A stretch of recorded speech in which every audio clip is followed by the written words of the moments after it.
আজকে আমি যেটা বানাবো সেটা দেখলে প্রায় সকলের জিভেই জল আসে, আর আমার তো নাম শুনলেই জিভে জল আসে।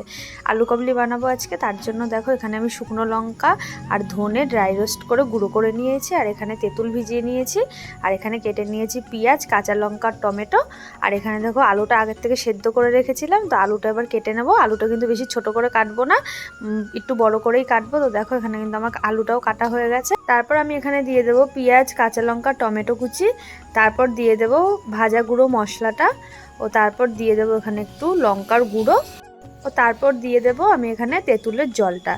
আমি কিন্তু একটু টক বেশি খাই, তাই জন্য কিন্তু আমি তেঁতুল জল একটু বেশিই নিচ্ছি।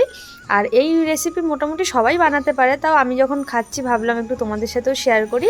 তারপর এখানে দিয়েছি পরিমাণ মতো লবণ, আর আমি কিন্তু ঝালটাও একটু বেশি খাই, তাই ঝালটাও একটু বেশি দিয়েছি। কাঁচা লঙ্কা, শুকনো লঙ্কা দুটোই দিয়েছি।